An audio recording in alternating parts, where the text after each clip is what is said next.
Bismillahirrahmanirrahim.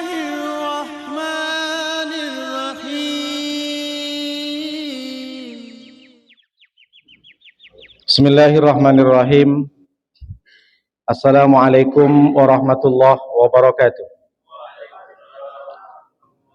Bismillah, alhamdulillah, wassalatu wassalamu ala rasulillah Sayyidina Muhammadin ibni Abdillah wa ala alihi wa ashabihi wa man tabi'ahu wa mawalah.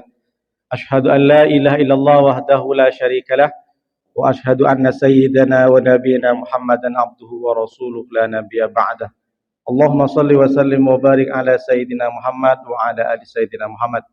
Yang sama-sama kita hormati pengurus DKM Baitus Salam Harira Garden, Pak Imam, Ustadz Sumantri, ada pengurus Ustadz Subhan, Ustadz Hairullah, Pak Ade, Bapak-bapak, ibu-ibu kalau hadir.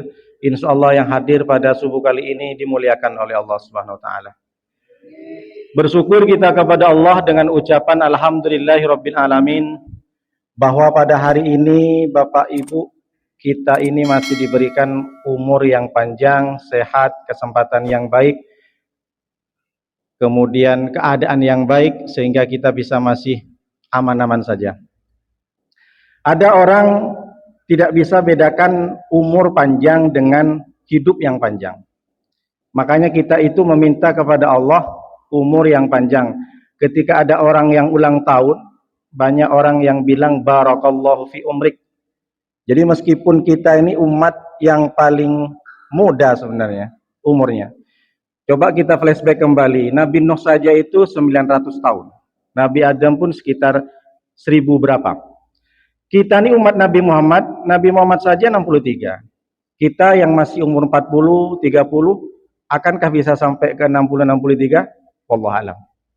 Tapi meskipun umur kita pendek, umur umat Nabi Muhammad, kita beruntung karena umur kita panjang, bukan hidup yang panjang.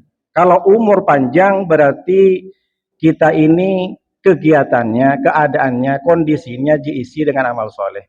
Makanya jangan pernah berhenti bapak-bapak, ibu-ibu untuk selalu duduk di majelis taklim agar umur kita itu berkah. Apa buktinya? Ada. Kata Rasulullah SAW, inni haramtul jannata ala sairil anbiya hatta tadkhulaha anta ya Muhammad. Ini hadis qudsi. Allah menyampaikan kepada Rasulullah, ya Muhammad, sesungguhnya aku mengharamkan surga itu kepada seluruh nabi. Hatta tadkhulaha anta ya Muhammad, sampai engkau sendiri duluan yang masuk surga. Apa maknanya? Nabi yang masuk duluan ke surga adalah Nabi Muhammad. Dilanjutkan kalimatnya oleh Allah kepada Nabi, hadis qudsi, bukan ayat Quran. Wa inni haramtuha ala sairil umami, dan aku mengharamkan surga itu kepada seluruh umat hatta tadkhulaha ummatuka ya Muhammad, sampai umatmu duluan yang masuk surga. Ini bukti bahwa umur kita itu berkah. Meskipun umat Nabi Muhammad umurnya terbatas ke 60-70 dibanding dengan umat yang lain yang ratusan tahun umurnya, tapi kita berkah. Buktinya kita duluan masuk ke surga dibanding dengan umat yang lain. Itulah kenapa kita jangan pelit membaca salawat kepada Rasulullah. Allahumma sholli ala Sayyidina Muhammad wa ala ali Sayyidina Muhammad. Nabi Muhammad sampai berdarah-darah, Pak. Pelipisnya berdarah ketika ke Taif, kakinya berdarah sampai mau menetes. Kakinya Nabi Muhammad jatuh ke tanah, datang malaikat Jibril, kalau sampai menetes Muhammad, darah yang ada di kakimu itu ke tanah, aku bumi ratakan Taif. Rasulullah berjuang membawa iman dan Islam kepada kita, itu berdarah-darah. Di perang Uhud Rasulullah sampai tanggal giginya, bersembunyi di balik bukit, ada gua di situ, sekarang sudah disemen, tidak boleh masuk. Rasulullah sampai copot giginya, berdarah gusinya. Itu apa? Untuk memperjuangkan, menyelamatkan kita sebagai umat Islam. Oleh karena itu Nabi Muhammad tidak minta kita untuk keluarkan harta yang banyak. Nabi Muhammad sudah tidak minta lagi kepada kita kondisi sekarang untuk berdarah-darah berperang. Nabi Muhammad cuma minta ketika aku disebut namaku, kalian berselawatlah. Itulah kenapa malaikat Jibril sampai mendoakan kita celaka, bu'dan liman dzukirta walam yusolli. Celaka umatmu Muhammad, celaka menggunakan kata bu dan jauh dari rahmat Allah. jauh dari surga. Kalau namamu disebut walam yusallih, tapi ternyata mereka tidak menjawab dengan bacaan Allahumma sholli ala Sayyidina Muhammad. Dari saking sayangnya Nabi Muhammad kepada kita, bapak-bapak, Rasulullah SAW menyampaikan likulli nabiyyin da'watun. Setiap nabi itu memiliki doa mustajabatun yang diijabah cash and carry oleh Allah. Ada kesempatan satu nabi diberikan satu doa yang langsung dikabulkan oleh Allah. Nabi sebelum Nabi Muhammad semuanya sudah dilepas doanya, sudah dipanjatkan, dimohonkan kepada Allah. Salah satunya doa Nabi Nuh di surat An-Nuh ayat 26. Apa kata Nabi Nuh? Rabbi la tadar 'alal ardi minal kafirina dayyara. Ya Allah, habiskan saja, jangan sampai orang-orang yang kafir ingkar kepadaku yang tidak ikut denganku perahu ini, habiskan saja Allah, musnahkan saja, tak perlu tinggal lagi di dunia. Didoakan oleh Nabi Nuh, dikabulkan langsung oleh Allah. Tapi Nabi Muhammad ada satu doa yang tak dipanjatkan oleh Rasulullah. Kata Rasulullah, aku simpan uridu an tabi'ah. Aku simpan doaku satu itu, dakwati syafa'atan li ummati fil akhirah. Nanti ketika di akhirat aku ucapkan doa itu, aku panjatkan kepada Allah. Apa itu? Yaitu syafaat. Diberikan syafaat pertolongan kepada kita. Itulah kenapa setiap kiai dan ustadz menyampaikan mudah-mudahan kita mendapat syafaat. Artinya apa? Mudah-mudahan kita termasuk dalam doa Nabi, meskipun beragam banyak dosa dan silap salah kita yang lakukan, tapi kita dapat syafaat dari Rasulullah. Kenapa? Karena banyaknya selawat yang kita baca, kita masuk tergolong doa Nabi. Mudah-mudahan kita bersama dengan Nabi Sallallahu Alaihi Wasallam. Amin ya Rabbal Alamin. Bapak-bapak yang dimuliakan oleh Allah SWT, pada kajian kali ini saya ingin menyampaikan hikmah di balik Muharram. Karena nanti kalau tayang itu, tayangnya kan nggak langsung tayang Ustaz tadi. Nanti agak sebulan kemudian. Saya berpikir kemarin, saya jelaskan kurban, tak tahunya sudah nggak ada kurban. Jadi makanya ini Muharram, saya jelaskan. Bulan Muharram dikenal di kampung itu Bapak dengan bulan Suro. Bahkan dijadikan film dulu. Ada film Susana namanya. Malam Satu Suro. Satenya Bang 300 tusuk. Ada film gitu. Pernah Ustaz Hairul? Malam Satu Suro, kalau di Jawa-Jawa itu macam-macam. Dia bikin jimat, dia bikin apa? Karena memang keramat berkahnya bulan Muharram. Dan termasuk bulan Muharram adalah bulan pertama di bulan Hijriah, di tahun Hijriah. Berarti sebentar lagi tahun baru. Tapi memang karena tidak populer kata orang. Karena tidak populer, orang tidak banyak nyetok ayam bakar. Nah, kalau coba tahun ajaran baru, tahun baru Masehi, stok berapa kilo ayam bakar, nanti kita bakar-bakar. Tapi kalau kita enggak, kita dengan doa. Di akhir nanti tahun kita berdoa, mengawali tahun baru Hijriah, kita juga berdoa. Sore dan maghribnya. Insya Allah kalau nengok kalender sekitar tanggal 19 Juli nanti. Berarti kurang lebih 10 hari dari sekarang. Yang pertama yang sampaikan ada 4 poin. Mudah-mudahan bisa sampai cepat saja. Kenapa 4 Pak Ustadz? Kenapa enggak 5? Kenapa enggak 3? 4 sahabat yang wajib kitahui 4. Kitab yang diturunkan Allah 4. Kemudian sifat Nabi itu 4. Siddiq, amanah, tabligh, fatonah. Laki-laki pun boleh beristri 4. Tapi kalau berani. Sebenarnya berani Pak Ustadz, tapi di rumah lebih berani. 4 yang pertama tentang keutamaannya. Tentu kita mengawali masuk ke bulan Muharram, kita mesti tahu keutamaannya. Kata Rasulullah, afdalus shaumi ba'da Ramadan, shaumi syahril Muharram. Paling utamanya puasa setelah Ramadan, yaitu puasa di bulan Muharram. Terserah, mau puasa tanggal 1, 2, 3, 4, 5, 6, sampai tanggal 30. Karena amalan yang paling baik menurut Rasulullah di bulan Muharram adalah puasa. Puasa yang paling baik setelah Ramadan adalah puasa di bulan Muharram. Termasuk yang paling utama puasanya di Asyura. Makanya orang kampung itu bilang bulan Syuro, diambil dari kata Asyura. Kenapa bulan Asyura? Karena hadisnya sahih.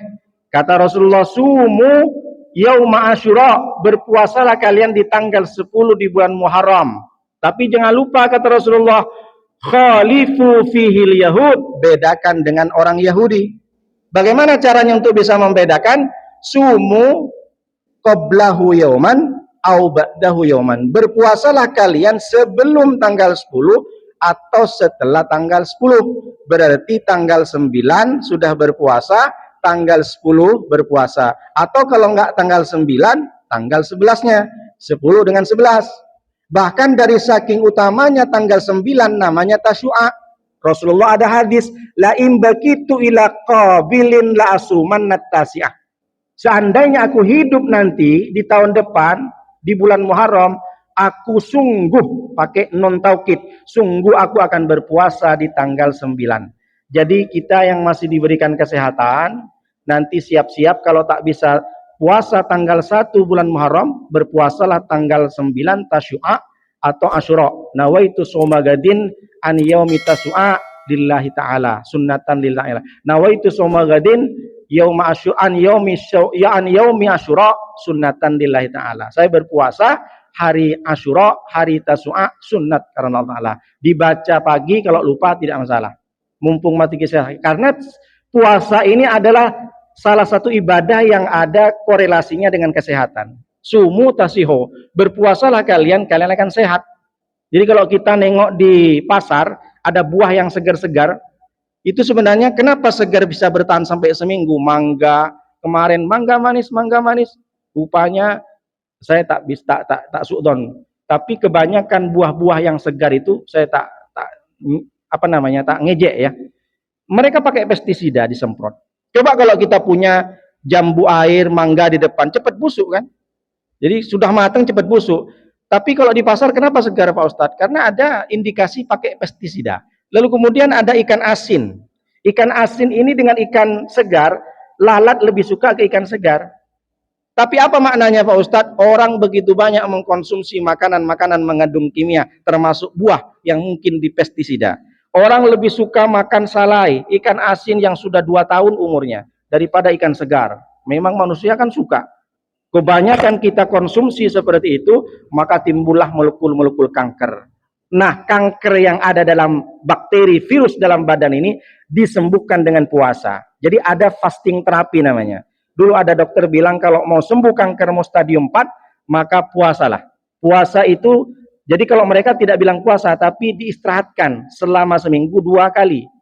Nah, Rasulullah sudah mengajarkan kepada kita puasa Senin, Kamis. Berarti kalau seminggu 2 kali, sebulan ada 8 kali. 8 kali harus diistirahatkan badan ini termasuk lambung dari makanan-makanan yang mengandung pestisida, kimia, dan lainnya. Maka insya Allah penyakit-penyakit akan sembuh. Alhamdulillah, mudah-mudahan kita sembuh semua dengan berpuasa. Dari sekarang kalau masih bisa sehat, Senin Kamis berpuasalah. Tapi bagi yang pekerjaannya ringan. Tapi kalau berat, jangan saja, dengan dipaksakan. Macam dengan polisi, misalkan polisi lantas ngatur lalu lintas, itu kan agak berat itu. Nanti kalau lemes, jangankan nangkap begal, nangkap perampok, niup peluit saja udah nggak kuat lagi. Kalau puasanya memang tak kuat, pekerjaan berat.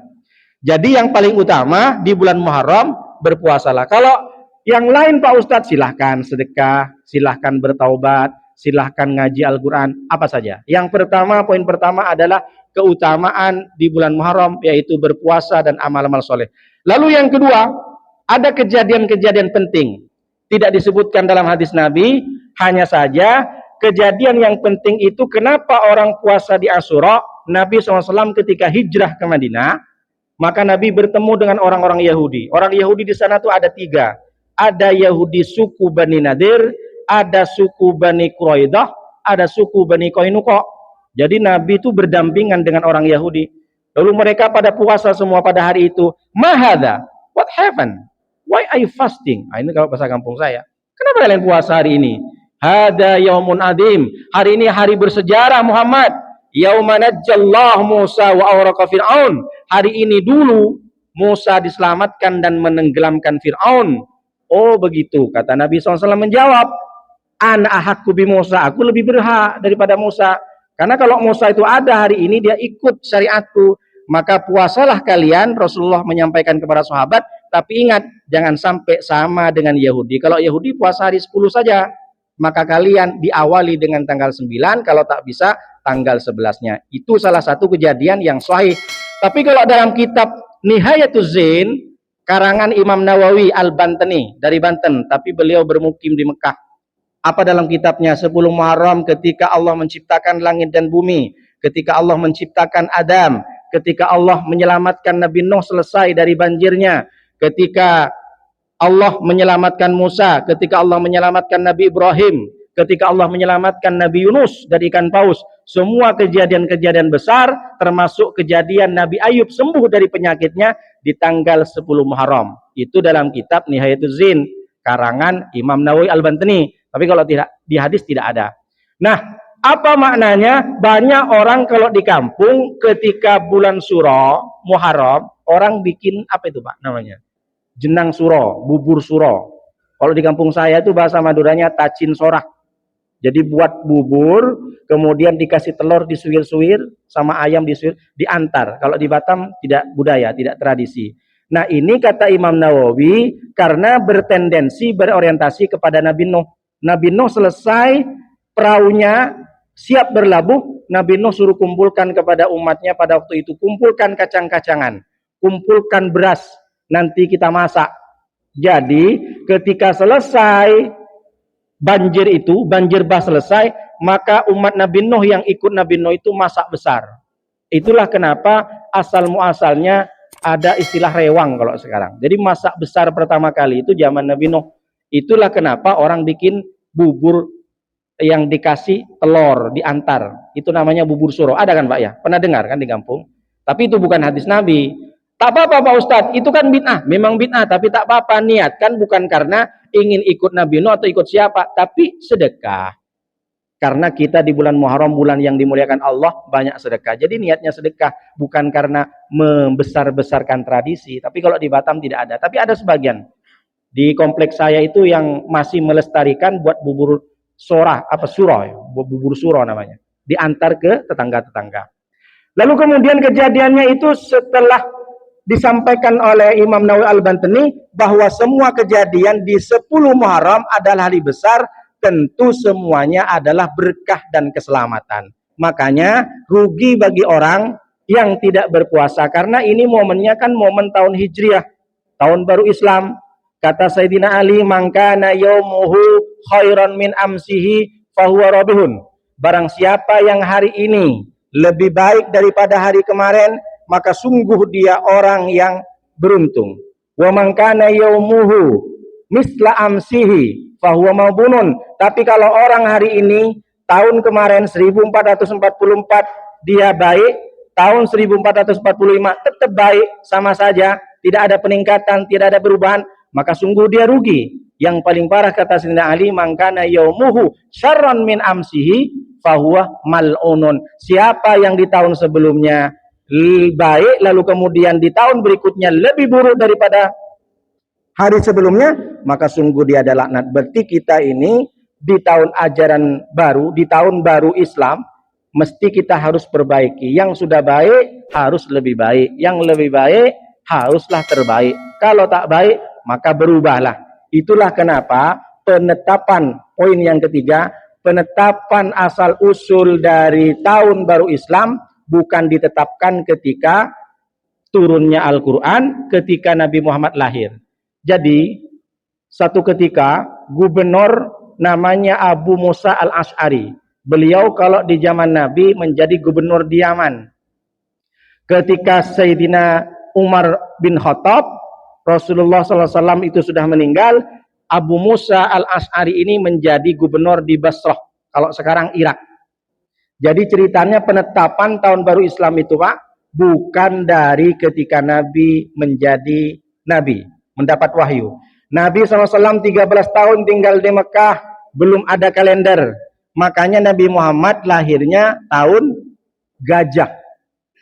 Alam taro kaifa fa'ala rabbuka bi ashabil fil alam ya'jal kaidum fi tadlil wa arsala alaihim tayran ababil tarmihim bihijaratim min sijil faj'alahum ka'asfim ma'kul. Karena ciri-ciri orang primitif itu tak punya kalender. Makanya zaman ketika Nabi lahir itu tidak ada kalender, tidak ada tanggal, tidak ada bulan. Sempat ada waktu itu ada orang banjir di sekelilingnya, disebutlah Amun Faidon, tahun banjir. Dulu saya punya kawan masuk ke pesantren, rupanya dia tak punya akte kelahiran. Setelah ditanya sama pengurus, "Kamu tahun berapa lahir?" "Lupa saya Pak Ustadz."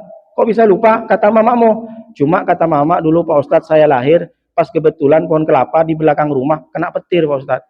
Jadi saya lahir tahun petir. Nah, ini ciri-ciri orang primitif. Jadi kalau zaman dahulu ada tentara Jepang, kamu lahir ketika Jepang menyerbu Indonesia, ketika banjir, ketika COVID, sampai nama pun dikasih nama Muhammad Corona 19. Nah, itu kenapa dikasih nama? Karena waktu COVID Pak Ustadz, dia lupa dia tahun berapa. Padahal tahun 2020 sama 2021. Jadi dulu Nabi Muhammad ini tidak ada tahun, makanya disebut dengan tahun gajah. Pada saat itu Raja Abraha menyerbu Mekah, membawa gajah besar. Gajahnya lebih besar daripada Thailand tuh, daripada Thailand. Jadi besar gajahnya untuk menyerang Mekah, menghancurkan Ka'bah. Tapi ternyata Allah mengutus ababil, burung ababil diutus oleh Allah, tarmihim bihijaratin min sijil.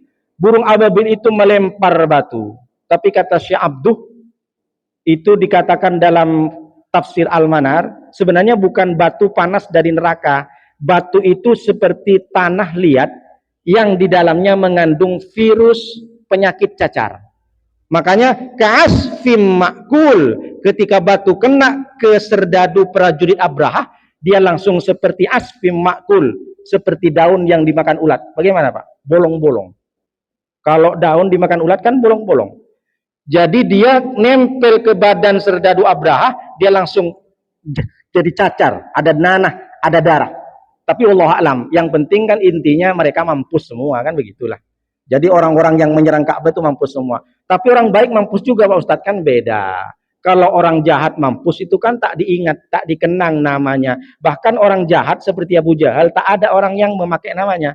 Ada kira-kira Bapak ketemu dengan orang, siapa namanya Pak? Abu Jahal? Tak ada. Siapa namanya? Abraha.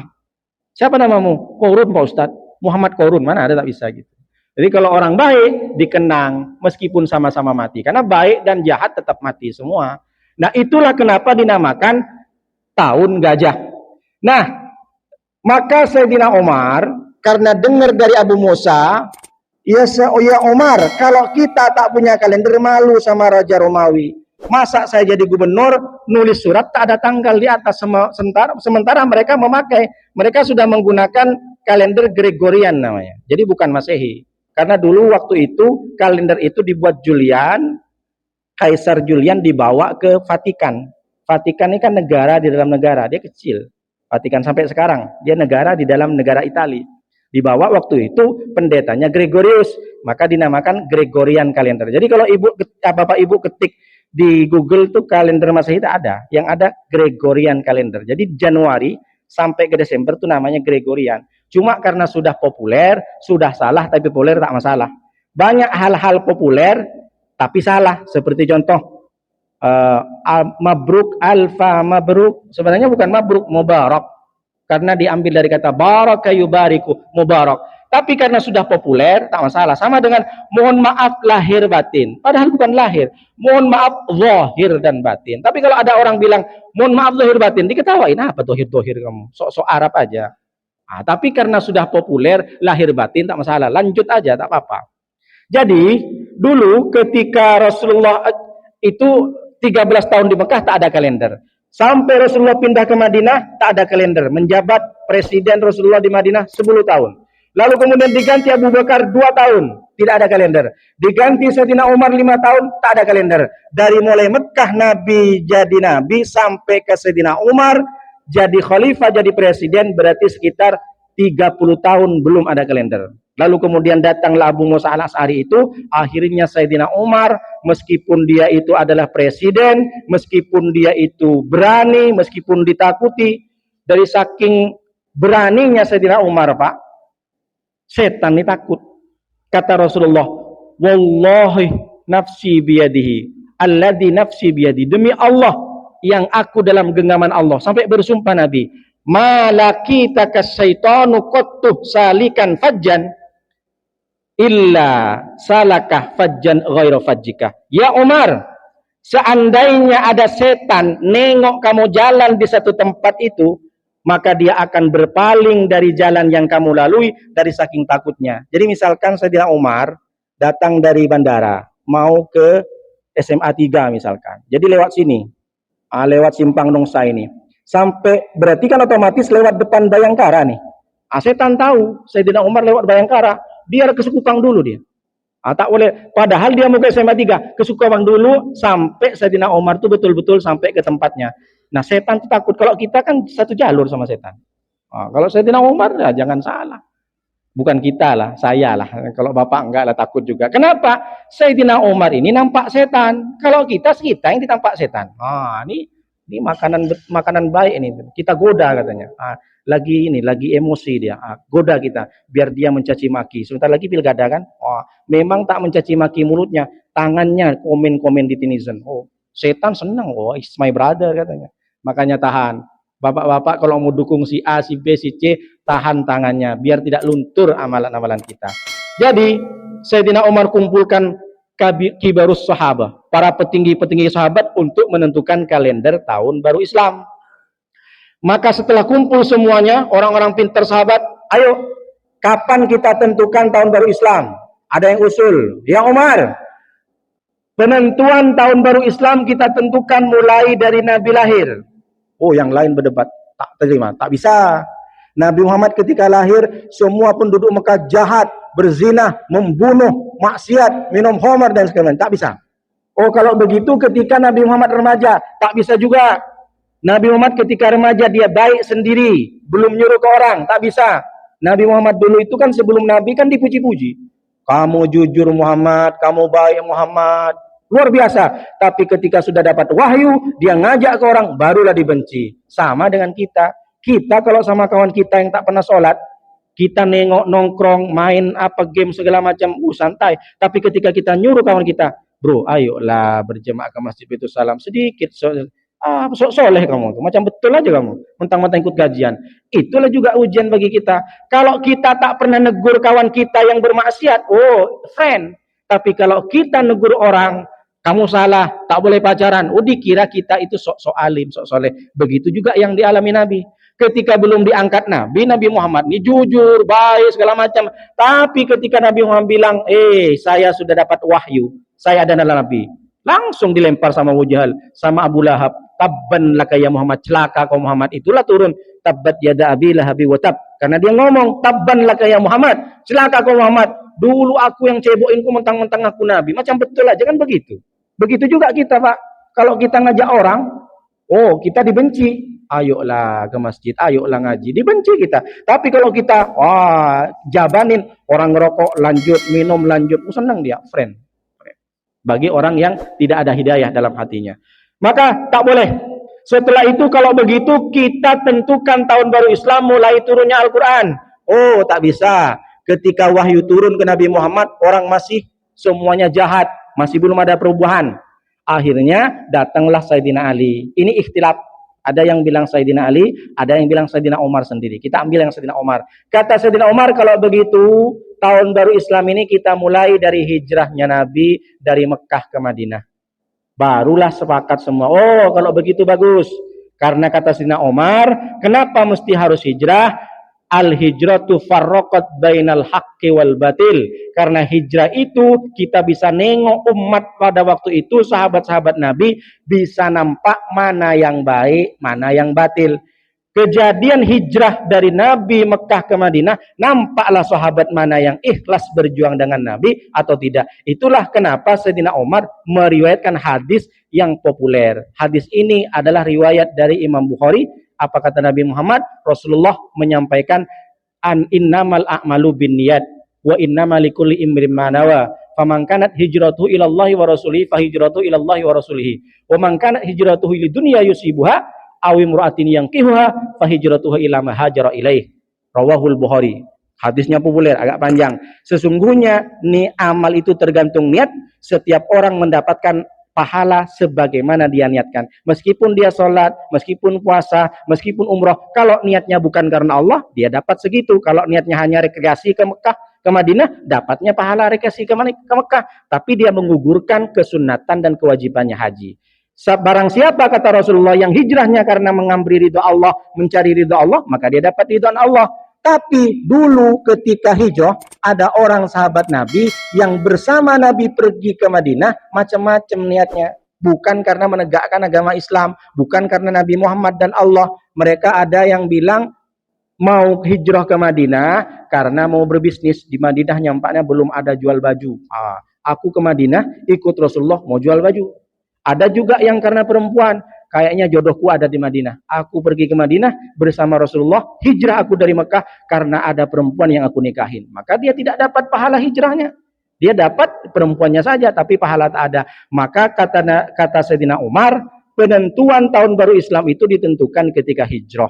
Maka kita masuk kejadian hijrah agar yang posisi yang ketiga ini, poin yang ketiga, bagaimana makna daripada hijrah itu. Jadi Rasulullah, kenapa hijrah? Rasulullah itu dulu sebelum meninggal Abu Thalib, Rasulullah ini Pak adalah orang yang disegani. Banyak seperti Abu Jahal dan antek-antiknya, Abu Lahab and the gang, dia ingin membunuh Nabi setiap hari. Tapi tak jadi-jadi. Kenapa? Karena Abu Thalib masih hidup. Abu Thalib ini orang tua dari Sayyidina Ali. Beliau adalah tokoh yang dihormat karena dia kaum Quraisy dan dia juga tidak ikut agama Nabi Muhammad. Meskipun dia sayang sama Nabi Muhammad, makanya tetap disegani. Jadi orang-orang yang menyakiti Nabi Muhammad tidak mau. Yang ada ketika Abu Thalib hidup, orang-orang itu membujuk Nabi Muhammad, Muhammad mau nggak aku kasih PT, mau Muhammad kamu aku kasih rumah, mau nggak aku kasih. Dibujuk terus Nabi Muhammad ketika Abu Thalib masih hidup. Tapi apa kata Nabi Muhammad? Ya ammi, law wada'u syamsa fi yamani wal qamara fi simali ala an adruka hadzal amrah ma taraktu. Pamanku, seandainya kau jangankan kasih PT, kasih rumah, kasih mobil, misalkan seperti sekarang. Kau ambil matahari ditaruh tanganku, kau ambil bulan di langit itu taruh di tangan kiriku, aku tidak akan pernah beranjak meninggalkan agamaku ini Islam. Aku tidak pernah bergeser. Itulah keyakinan Nabi Muhammad. Kenapa Nabi Muhammad teguh pendiriannya meskipun dibujuk oleh Abu Lahab in the gang? Karena Nabi Muhammad nampak di depannya ada surga. Lebih nikmat surga. Kalau kita Pak bangun tidur bukan surga yang nampak, mie ayam pun jauh. Makanya kadang kita tak yakin, tergoyah, tergoda kita dikasih. Kenapa? Kita tak yakin kadang ke surga, kenikmatan Allah. Kenapa? Karena kita tak nampak. Jangankan surga, bakso aja bangun tidur cuma mimpi saja. Bangun, oh jauh, masih jauh bakso ini. Kalau Nabi Muhammad nampak. Itulah kenapa ketika meninggal Abu Thalib, maka berkumpullah di Darun Nadwah. Abu Jahal in the gang mengumpulkan pembenci-pembenci Nabi Muhammad di Darun Nadwah. Namanya kalau sekarang Convention Hall. Dikumpulkan orang-orang yang jahat-jahat. Apa temanya? Rapat pleno bagaimana menyingkirkan Nabi Muhammad. Rapat semuanya. Yang memimpin siapa namanya? Umar bin Hisham. Itu nama aslinya Pak. Kalau nama Facebooknya Abu Jahal. Itulah pentingnya orang punya nama. Kenalan Pak, iya. Nama siapa? Nama asli Nuruddin Pak. Nama Facebook Anton Pak. Yang satu, nama Facebooknya siapa? Ariel Noah. Misalkan begitu. Nama Instagram lain lagi. Ya orang kan gitu kan. Namanya Samsudin. Mohon maaf Samsudin. Nama Facebooknya Blackpink, Song Joong Ki, Song Hye Kyo, macam-macam kan orang gitu kan. Facebooknya lain, Instagram lain. Kalau perlu janganlah berubah-ubah. Nama itu kan sudah selamatin sembelih kambing. Laki-laki 2. Jangan dirubah-rubah. Nah, Abu Jahal itu dipimpin Abu Jahal, orangnya semua yang pimpin orang jahat. Tentu hasilnya hasil bodoh. Karena yang rapat bodoh, yang mimpin bongak. Maka didebat. Gimana cara menyingkirkan Muhammad? Ada yang usul. Abu Jahal, ya. Bagaimana Muhammad ini culik? Setelah diculik kita bawa. Misalkan kalau di sini ke Jembatan Barelang. Kita tenggelamkan di laut misalnya. Oh, tak bisa katanya. Kata yang lain. Berdebat mereka. Jadi dulu orang-orang jahat tuh berdebat Pak. Mereka rapat pleno tak tidur. Kalau sekarang di parlemen tidur semua rapat. Itu padahal untuk kesejahteraan umat kan begitu. Kalau dulu orang tuh berdebat tak tidur mereka. Kalau kita nengok di parlemen rapat banyak tidur.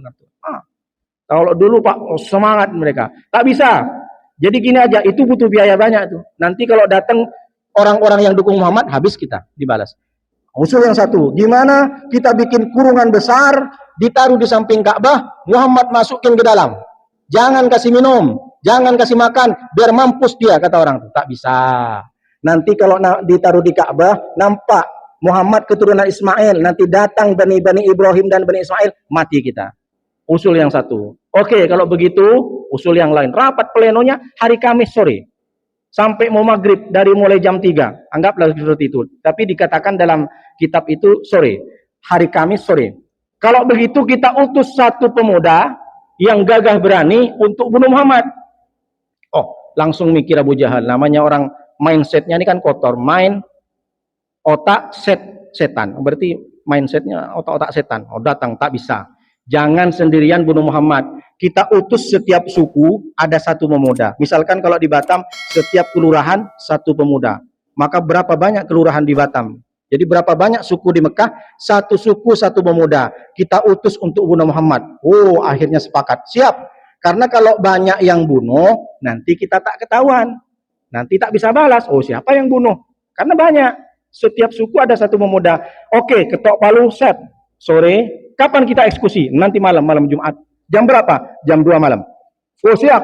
Oh, sudah diutus pemuda-pemuda itu. Akhirnya maghrib Rasulullah langsung dikabarkan oleh malaikat Jibril, ya Muhammad, tadi sudah rapat pleno Abu Lahab, Abu Jahal dan geng-gengnya semuanya, kamu akan dibunuh. Oh, berarti disadap. Makanya jangan dikira sadap menyadap, bukan KPK saja. Dari dulu sudah ada sadap, Pak. Sudah ada CCTV. Siapa CCTV-nya? Malaikat Jibril. Akhirnya karena dengar seperti itu, Nabi Muhammad pergi langsung ke bestinya. Siapa besti Nabi Muhammad? Abu Bakar. Habis maghrib sholat, datang Abu Bakar. Abu Bakar, malam nanti kita hijrah. Karena Abu Bakar ini berteman dengan Nabi tanpa batas, berteman Nabi dengan karena Allah dan Rasulnya, dia cinta kepada Nabi, tidak ada pembelaan dan alasan minta. Kenapa kok berangkat? Ngapain? Ada apa? Tak ada. Siap ya Rasulullah. Kalau kita punya kawan, ayo ikut aku kemana? Kemana? Kemana dulu? Ngopi. Yang ngopinya di mana? Ngopi di mana? Ah, itu padahal besti itu tiap hari. Padahal besti masih banyak alasan. Udah jelas-jelas mau ditraktir kan. Aku yang traktir. Ya traktir di mana dulu? Tempat mana dulu? Ah, ini kalau seperti itu bukan besti namanya. Ya Ustadz Heru, bukan besti. Jadi kalau besti beneran diajak kemana? Siap. Jadi Abu Bakar, berangkat Abu Bakar. Siap ya Rasulullah. Tak perlu tanya lagi. Akhirnya Rasulullah pulang ke rumah. Setelah sholat Isya Rasulullah tidur. Kenapa? Karena berangkatnya nanti malam habis tahajud. Nah, itu kalau Rasulullah. Dan disunnahkan kita sebenarnya habis Isya tidur, Pak. Ini enggak, kalau kita habis Isya, asik nak cari bakso, mie ayam, bakso bakar. Akhirnya susah lah mau bangun tahajud. Bukan di sini. Kalau di sini kan tidurnya. Makanya ada itu testimoni tidur jam 9, maka otak akan sehat, badan sehat. Kalau tidur jam 10, otak cerdas. Kalau tidur jam 11, rambut rontok. Kalau tidur jam 12 malam, maka sering lupa dia. Kalau tidur jam 1, stres dia. Karena kenapa kalau kita tidur Isya? Karena kita untuk menyongsong tahajud. Itulah kenapa Rasulullah karena berdoa bangun tengah malam tahajud dikabulkan oleh Allah. Makanya Pak, kalau punya masalah banyak, tapi jangan sholat tahajud karena masalah. Sultanan nasiro, kata Allah. Orang yang sholat tahajud akan diberikan pertolongan cash and carry sama Allah. Makanya orang kalau sudah banyak masalah bangun tengah malam dia. Maka Rasulullah bangun tengah malam sholat tahajud, berangkat Rasulullah. Dikabulkan doa Rasulullah. Apa doa Rasulullah? Ya Allah, mudah-mudahan aku selamat dari pemuda-pemuda yang ingin membunuhku. Maka keluar dari rumah, ternyata pemuda sudah nunggu di luar. Akhirnya terjadilah mukjizat, turun ayat Yasin surat 9. Surat Yasin ayat 9.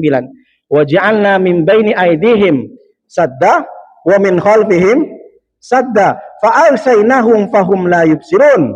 Allah jadikan di depan pemuda-pemuda itu sadda, tembok, sehingga tak nampak Nabi Muhammad keluar dari rumahnya. Wa min khalfihim sadda, di belakang juga ada tembok. Maka fa'arsaynahum fahum la yubsirun. Allah tutupi mata mereka, mereka tidak melihat Nabi Muhammad keluar dari rumahnya, keluar dari kamarnya. Maka diambil pasir oleh Rasulullah, ditaburkan ke kepala pemuda-pemuda yang sudah pegang pedang itu. Jadi mereka tuh macam pukau, macam kena pukau hipnotis. Kalau sekarang mungkin Rasulullah bisa selfie dulu.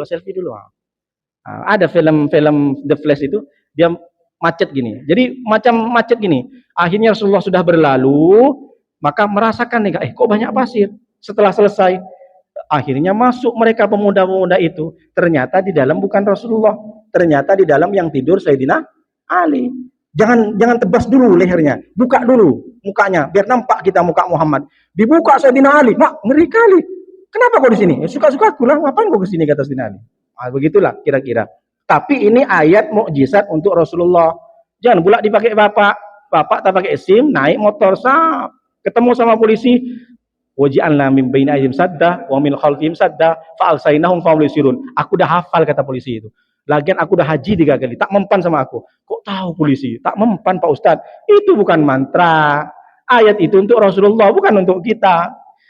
Apa ini ayatnya kata polisi? Ini biar ada tembok Pak polisi, tak nampak saya. Nampak kamu tak pakai helm. Mana SIM-nya? Macam-macam betul aja kata polisi. Nah, Rasulullah setelah itu naiklah ke gua bersama Abu Bakar. Namanya guanya apa, Pak? Jabal Tur, Gua Tur. Pakai tak. Kalau Rasulullah yang dapat wahyu itu namanya Jabal Nur. Jadi beda 2 titik saja. Sur, tak titik 3, Nur titik 1. Tapi bahasa Arab tuh memang unik kan, pakai tak. Dan tidak ada di bahasa Indonesia. Tak mungkin kita bilang saya suka sekali sama kamu, tak ada. Jadi itu tak ada di bahasa Arab saja. Sampai di Jabal Sur, Rasulullah tidak langsung masuk, disuruh menyingkir oleh Abu Bakar. Tunggu Rasulullah, jangan masuk. Saya pastikan di dalam tidak ada bahaya, tidak ada ular, tidak ada kalajengking. Dibersihin. Setelah bersih itu besti baru. Jadi kalau kita paling kamu duluan lah masuk. Namanya juga gua tak pernah ditinggalin orang, tak pernah dimasukin orang. Kalau kita misalkan ya, daripada kita yang kena. Jadi Rasulullah, tunggu Rasulullah, jangan masuk. Langsung dibersihkan, setelah bersih barulah masuk. Rasulullah dari saking capeknya langsung bersandar Rasulullah.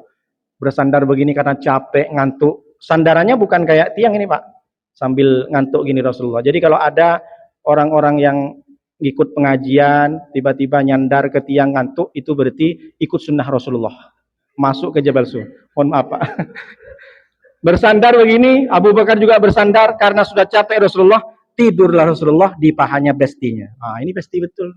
Tidur di paha Abu Bakar. Abu Bakar senang. Padahal Abu Bakar udah ngantuk juga, tapi duluan Rasulullah tidur di pahanya. Lama berapa jam kemudian meneteslah air dari atas kena mata Rasulullah. Kok basah?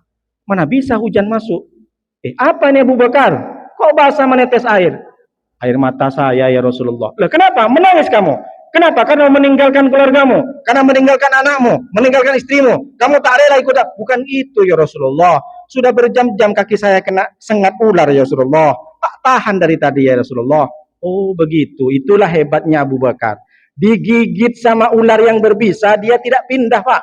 Kalau kita gigit ular, rumah sanalah, jangan tidur terus, kan begitu. Tapi karena Rasulullah yang tidur, ditahan dia Pak. Cuma dia tak bisa menahan air matanya. Itulah kalau air mata tak bisa menahan.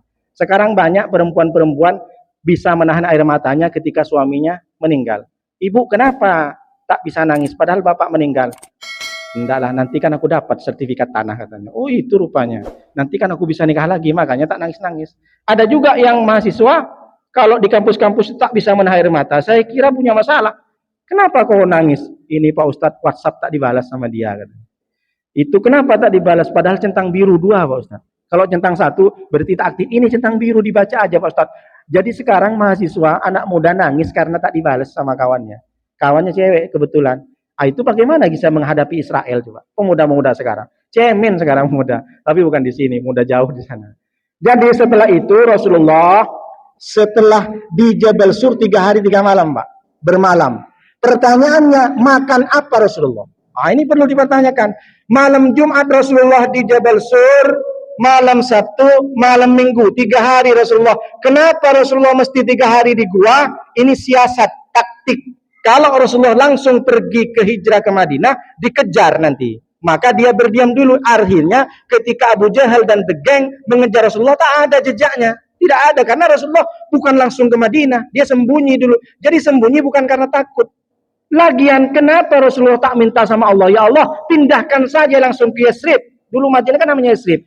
Ini membuktikan bahwa kita itu mesti usaha. Allah tampakkan mengajarkan kepada Nabi Muhammad job desk, ada komunitas, ada sahabat, ada kelompok, ada organisasi yang saling kerjasama dengan baik. Mengajarkan kepada kita, Nabi Muhammad bukan tidak bisa diangkat oleh Allah dari Mekah ke Yasrib. Selesai, tak perlu harus sembunyi. Ini menandakan kepada kita tuh ikhtiar. Ada sahabat, kita tak boleh one man show. Sama dengan pengajian, kalau ada pengajian akbar, ada pengurus gotong royong, harus ada ketua, ada sekretaris, ada bendara. Itulah komunikasi yang baik, sebagaimana Rasulullah sudah ciptakan pada waktu itu. Ada job desk-nya. Ketika Rasulullah ada di 3 hari di Jabal Sur, yang mengantar makanan setiap hari 3 kali sehari, naik manjat 1000 meter Pak ke Jabal Sur, itu panas-panas. Saya tak sempat kemarin naik ke atas karena tak mampu. Panasnya luar biasa, tinggi lagi. Saya khawatir, jadi tak sempat. Saya bikin vlog aja di bawah, di Jabal Sur ini, di Gua Sur. Siapa yang mengantar?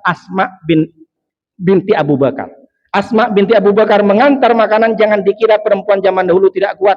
Bayangkan 3 kali sehari mengantar makanan. Yang sering menjadi CCTV dan spy, itu yang sering update status, namanya Abdullah. Malam dia di lereng gunung Jabal Sur, jaga-jaga, siangnya ke bawah untuk menyampaikan info update. Itulah gunanya update status. Oh, Ustadz sudah datang, berjemaah sudah. Itu kalau ada orang suka update status, itu sama dengan Abdullah namanya. Abdullah yang sering memberikan kabar. Yang menjaga di bawah pura-pura menggembala kambing namanya Amir bin Buhairah. Ketika gembala kambing, ada orang kafir Quraisy begini. Jangan sampai Nabi Muhammad kan tak selamanya di dalam gua. Dia pasti pakai apa istilahnya berjemur keluar. Jadi kalau keluar Rasulullah tunggu aba-aba dari Amir bin Buhairah. Rasulullah. Berarti ada orang Quraisy. Kalau tidak ada orang kafir, kasih kode. Ini namanya job desk. Lalu kemudian Rasulullah ketika selesai hari Minggu, malam Senin bertolak ke Madinah, bukan lewat jalan semestinya ke Madinah. Dia harus cari tahu jalan yang ke ganggang. Yang tahu itu namanya Abdullah bin Quraikid, pakai tok. Abdullah bin Quraikid itulah yang ngasih tahu jalan menuju Madinah. Jalan sempit, jalan tikus. Dan Abdullah bin Quraikid ini adalah non-muslim, Pak, bukan Islam. Ini mengajarkan kepada kita, silahkan berteman dengan non-muslim, silahkan bergaul, silahkan bersahabat, silahkan satu rekan, yang penting kita tak ikut akidahnya. Apalagi diajak makan. Kalau diajak makan kemana? Rumah makan nasi Padang. Maulah non-muslim. Tapi tak boleh kita ikut, contohnya makan B2, makan yang haram-haram, minum homer. Tapi kalau kita diajak ke Golden Prawn, makan seafood di mana itu? Sari laut. Itu silahkan. Jadi ini bukti bahwa Rasulullah berteman. Sampai Rasulullah berjalan ke Madinah, sebentar lagi habis. Rasulullah di tengah perjalanan ada orang yang ngejar. Jadi nampak dari kejauhan ada debu yang bertebangan ke atas, berarti ada kuda yang dipacu. Ternyata yang mengejar Rasulullah pembunuh bayaran, kontak killer. Jadi pembunuh bayaran ini namanya Surokoh. Kalau di Indonesia namanya serakah. Jadi Surokoh naik kuda, dia tidak pernah gagal membunuh orang. Dia dijanjikan oleh Abu Jahal dan gengnya dijanjikan 100 ekor onta. Kalau kau bawa kepala Muhammad, kejar Muhammad. Kalau kau dapat kepala Muhammad, aku kasih 100 ekor onta. 1 ekor onta kan 30-40, itu pun onta berkurap. Tapi kalau onta yang bagus 70. 70 kali 100 berapa, Pak? 7M. Bayangkan, Surokoh sambil memacu kudanya, 7M, kepala Muhammad, 7M. Bayangkan. Tapi di tengah perjalanan, Rasulullah hampir sedikit, ada sekitar 10 meter, tersungkur kuda itu, masuk ke lubang, terpental. Kudanya bukan cuma tersungkur, tak bisa bangun lagi. Akhirnya langsung sadar dia. Seumur-umur aku mengejar orang yang aku bunuh, tak pernah aku kecelakaan. Meskipun terperosok kudaku adalah kuda yang mahal, tak pernah dia itu langsung tegap berdiri, kejar lagi. Ini kenapa kok aku seperti ini? Langsung cerita di depan Muhammad. Muhammad, aku bunuh kau. Aku sudah dikasih nanti imbalan kalau bunuh, ambil kepalamu 7M Muhammad. Kalau duit sekarang 7M. Tapi ternyata aku sadar Muhammad, aku tak pernah tersungkur dan jatuh. Baru kali ini, ternyata engkau ini manusia yang hebat Muhammad. Hanya dengan itu saja, 7M hilang di kepalanya, masuk Islam dia, Pak. Surokoh, Pak. Bayangkan, apa mengajarkan kepada kita? Surokoh berangkat dari rumah niat jahat, tapi kalau sudah dia dapat hidayah, berubah, bertobat. Kita dari rumah ikut pengajian, Pak. Ada perempuan lewat, padahal udah berangkat ke pengajian. Tergoda kita, Pak. Surokoh, Pak, yang jelas-jelas 7M mau bunuh orang, mau membunuh orang yang paling terkasihi, tersayang oleh Allah, tapi berubah, Pak. Nah, ini kita belajar. Jangan kita nanti di akhirat malu sama Surokoh. Surokoh yang kafir hanya nengok, dikasih tahu dia bisa tersungkur di depan Muhammad, dia bisa sadar. Akhirnya Rasulullah sampailah ketika mau nyampe ke Masjid Kubah, Rasulullah haus. Bilang sama Abu Bakar, aku haus sekali. Tapi tak ada minuman. Orang-orang di jauhan ada orang yang ternak kambing. Coba Abu Bakar datang ke sana, mungkin ada susu kambing. Sampai ke sana ternyata sekarang lagi paceklik, sekarang lagi musim kemarau. Kambing pun tak ada susu kata orangnya. Tapi coba ya, silahkan kalau mau coba, mana tahu ada susunya kambing itu. Rasulullah berdoa, dipegang Rasulullah kambing itu, diperas sama Sayyidina Abu Bakar, ada langsung. Mukjizat. Dapat satu gelas, diambil bukan gelas sih, macam mangkok itu, dibersihkan bawahnya, takut ada kotoran nempel ke Nabi, diminum. Padahal Abu Bakar yang paling haus. Tapi Rasulullah yang minum, Abu Bakar yang hilang hausnya. Ini namanya orang yang bukan hanya sekedar simpati tapi empati. Cintanya ke Nabi sudah sampai ke kategori yang paling puncak. Yang haus Abu Bakar, Rasulullah yang minum tapi hilang hausnya. Kalau kita, bapak-bapak nengok saya minum misalkan, saya haus, jamaah haus, nengok Pak Ustadz minum, tambah menjadi-jadi Pak Ustadz saya hausnya. Itu kalau jamaah kan. Tapi kalau Abu Bakar, Rasulullah minum gegek sampai dengar itu bunyinya itu. Abu Bakar hilang hausnya, tak haus lagi dari saking cintanya. Kalau Pak Ustadz yang minum, nengok Pak Ustadz minum, saya hausnya menjadi-jadi Pak Ustadz. Tega betul Pak Ustadz minum, saya belum kasih minum. Itu kalau kita. Akhirnya sampailah Madinah, disambut dengan Tola'al Badaru alaina. Meskipun ini ikhtilaf Pak. Ini ikhtilaf bahwa Rasulullah ada yang mengatakan bukan Tola'al Badru, disambut di sana, ada yang macam-macam, tapi tak apa-apalah. Yang penting kita tahu bahwa Rasulullah sampai ke Madinah disambut dengan riang gembira. Kalau sekarang beda, Ustadz datang pengajian bukan disambut dengan Tola'al Badru, kebetulan diundang pernikahan, masuk ke terop, masuk ke tenda, bukan disambut karena kebetulan di situ ada organ tunggal. Dikasih lagu pantun janda. Kuda yang mana, kuda yang mana? Ustadz senangi, kuda yang putih di dalam kandang. Kan begitu Ustadz Herul bisa. Janda yang mana Tuhan senangi. Tak boleh di masjid. Jadi kalau kita ini kan kadang beda-beda. Kita kadang diundang saya ini pernikahan itu, tak taunya musiknya Jatuh Bangun Aku, Sikuk Bagi Dua, No Comment, itu si derita lu. Saya pun mikir gimana ini. Belum lagi organ tunggalnya, tahu sendiri kalau organ tunggal. Kalau masih aman-aman aja pakai jilbab masih mending. Ini pakai rok, tingginya sampai 3 meter Pak. Panggungnya sudah tinggi, roknya pun tinggi juga Pak, sampai 3 meter. La ilaha illallah, mau pulang tak enak kawan, diundang ceramah pula di situ. Ini tak betul, makanya inilah kenapa kita itu kalau ada datang ustadz pengajian disambutlah dengan sholawat karena bertendensi kepada Rasulullah. Nah, ketika sudah sampai di Madinah, itulah penetapan tahun baru Hijriah. Maka makna hijrah ini adalah bukan hanya sekedar kita berpindah tempat, berpindah rumah, tapi berpindah hati ini. Makna hijrah itu adalah makna ketika ada orang si A, terakhir Pak, tak apa-apa, sempat. Ada orang si A rumahnya dekat dengan masjid. Jangankan motor, mobil punya, motor punya, sepeda ontel punya. Lalu si B, dia rumahnya jauh, agak 50 meter, 100 meter dari masjid. Tapi si B ini sebelum subuh, sebelum adzan sudah sampai ke masjid.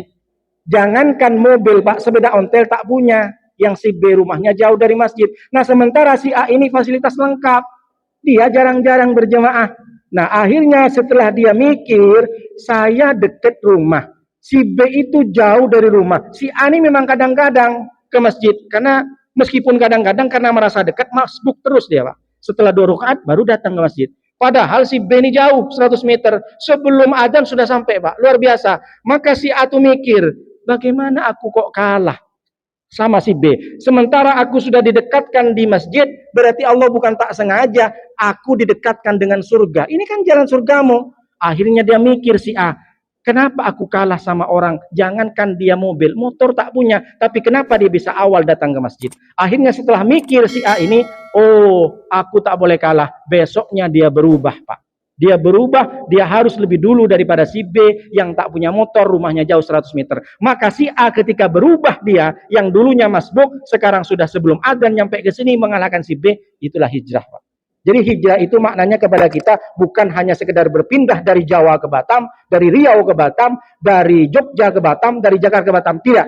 Tapi berpindah perubahan yang meningkat. Kalau sebelum kita ini jarang ikut kajian, ikutlah kajian. Kalau dulu sebelum hijrah ini kita tak pernah ngaji, tapi setelah hijrah kita hatam 2 kali sehari. Itu baru namanya berpindah. Jadi bukan hanya hijrah ini berpindah tempat, tapi berpindah hati, ada perubahan yang meningkat. Itu makna hijrah. Al-muhajiru man hajara nahallah. Orang yang hijrah itu adalah man hajarah manahallah. Orang yang hijrah yang meninggalkan maksiat. Dari mulai telinga, mata, kuping, telinga, mata, lisan, tangan, kaki, hati. Semuanya hijrah. Katanya sudah hijrah, tapi mulutnya, lisannya masih ngomong yang tak baik. Katanya hijrah, tapi matanya masih nengok sesuatu yang aurat dibuka di media sosial. Katanya hijrah, tapi tangan masih mengetik kebencian. Katanya hijrah, memang semuanya bagus, sholatnya bagus, puasanya bagus, lisannya juga bagus, sering ngaji. Hatinya masih benci sama orang, masih dendam ke orang, berarti belum hijrah. Maka makna dari tahun baru hijrah, kita semua hijrah, terutama yang ngomong harus hijrah dari semua perbuatan maksiat. Insya Allah kita semua mendapatkan ridho dari Allah SWT. Amin ya rabbal alamin. Bismillahirrahmanirrahim. Alhamdulillahirabbil alamin. Wassalatu wassalamu ala asrofil anbiya wal mursalin wa ala alihi washabihi ajmain. Hamdan syakirin, hamdan na'imin, hamdan yuwafi ni'ma yukafi mazidah. Ya Rabbana lakal hamdu kama yanbaghi li jalalika wa 'azimi sultanik. Allahumma salli wa sallim wa barik ala sayyidina Muhammad wa ala ali sayyidina Muhammad. Rabbana la tuzigh qulubana ba'da idh hadaitana wa hab lana min ladunka rahmah innaka antal wahhab. Rabbana atina fid dunya hasanah wa fil akhirati hasanah wa qina adzabannar. Subhanaka rabbika rabbil izzati amma yasifun wa salamun alal mursalin walhamdulillahi rabbil alamin. Bapak Ibu, Bapak-bapak, kalau ada pertanyaan silahkan sambil kita santap sarapan. Terima kasih. Assalamualaikum warahmatullahi wabarakatuh.